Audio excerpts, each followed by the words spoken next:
विधि विवरण ग्रंथ अध्याय 1। कब और कहाँ। मूसा ने यारदन के उस पार के उजाड़ खंड अर्थात अराबा में सूफ के सामने परान, तोफेल, लाबान, हेसरोत और दी जहाब के बीच सब इजरायलियों को संबोधित करते हुए यह कहा। पहाड़ी प्रदेश सैनीर के मार्ग से होरोब से कादेश बर्नेया तक की यात्रा 11 दिन की है। 40वें वर्ष के 11वें महीने के पहले दिन मूसा ने इजरायलियों को वे ही बातें सुनाई जिनका आदेश प्रभु ने उसे दिया था। इसके पूर्व वह अमेरियों के राजा सिहोन को, जिसका दरबार हेशबोन में था, और बाशान के राजा ओग को, जिसका दरबार अश्तरोत और एद्रई में था, पराजित कर चुका था। यारदन के उस पार मोआब के प्रदेश में मूसा ने यह कहते हुए संहिता प्रस्तुत की। हेरोब पर्वत के पास प्रभु का आदेश। प्रभु हमारे ईश्वर ने हेरोब के पास हमसे कहा था, तुम लोग इस पर्वत के पास काफी समय तक ठहर चुके हो। अब चलकर अमोरियों के पहाड़ी प्रदेश की ओर प्रस्थान करो और उनके साथ पहाड़ियों की ओर जो अराबा पहाड़ी प्रदेश और तराई नगेब में समुद्र तट पर कनानियों के देश लेबनान में और महानदी फरात तक निवास करते हैं। देखो, यह देश तुम्हारे सामने है। तुम उधर जाओ और इस देश को अपने अधिकार में ले लो। इसके बारे में प्रभु ने शपथ पूर्वक वचन दिया था कि वह इसे तुम्हारे पूर्वजों को इब्राहिम, इसहाक, याकूब और उनके बाद उनके वंशजों को दे देगा।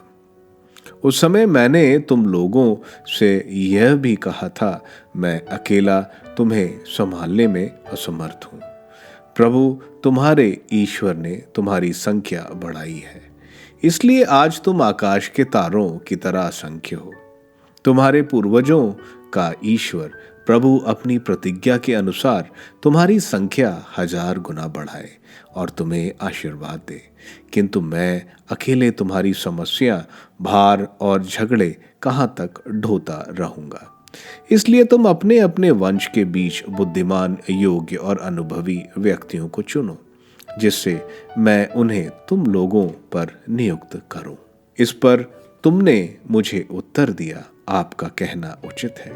इसलिए मैंने तुम्हारे वंशजों के नेताओं को, बुद्धिमान और अनुभवी व्यक्तियों को चुना और उन्हें 1000, 100, 50 और 10 मनुष्यों की टोली पर शासक और वंश के सचिव के रूप में नियुक्त किया।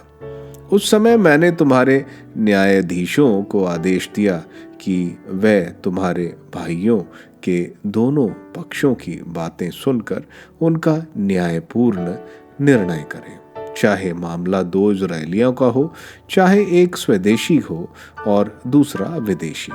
न्याय करते समय किसी का पक्ष मत लो। छोटे बड़े सबके मामले समान भाव से सुनो, किसी से नहीं डरो, क्योंकि न्याय ईश्वर का है। यदि तुम्हें कोई मामला कठिन मालूम पड़े तो उसे मेरे सामने रखो, जिससे मैं उस पर विचार कर सकूं। उस समय मैंने आदेश दिया कि तुम्हें क्या क्या करना चाहिए। कादेश के पास लोगों का अविश्वास।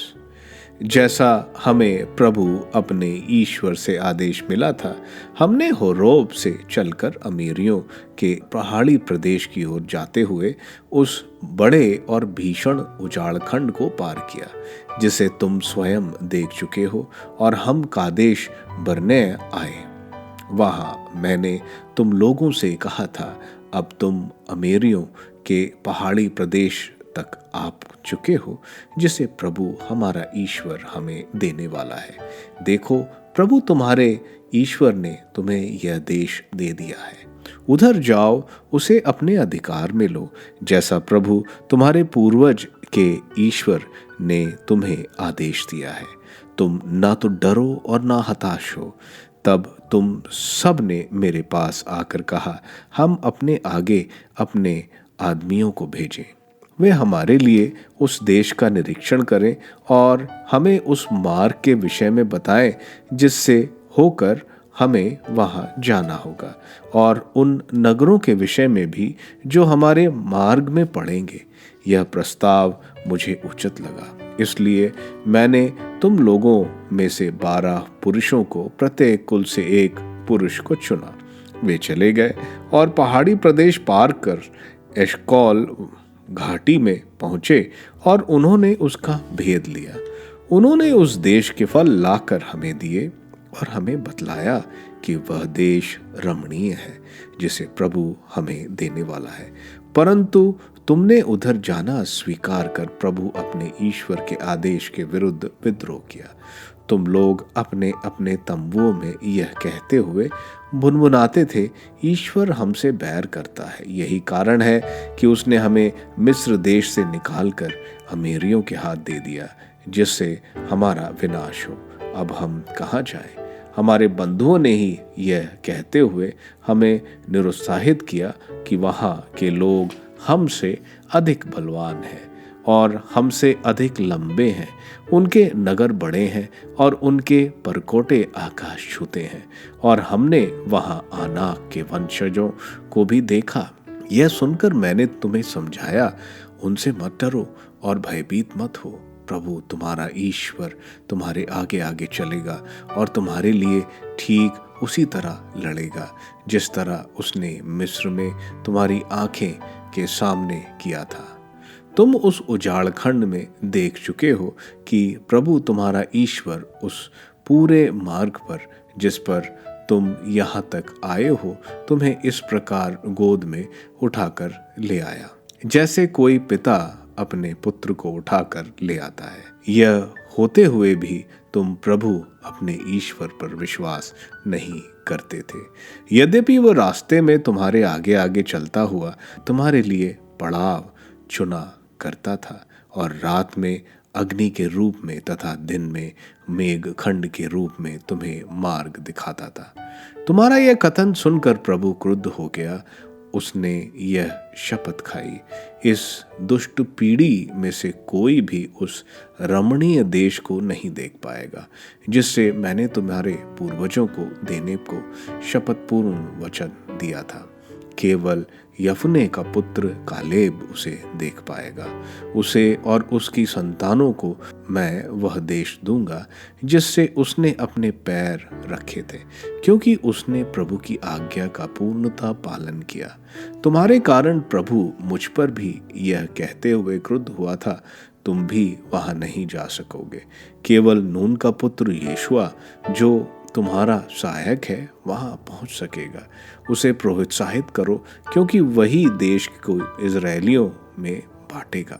परंतु तुम्हारे छोटे छोटे बच्चे वहां पहुंचेंगे जिनके विषय में तुमने कहा था कि शत्रु उन्हें लूट लेंगे, और तुम्हारे वे बालक जिन्हें आज भले बुरे की पहचान नहीं है, मैं उसे उन्हें दूंगा और वे उसे अपने अधिकार में करेंगे। परंतु तुम लोग लौटो और लाल समुद्र के मार्ग से उजाड़ खंड की ओर प्रस्थान करो।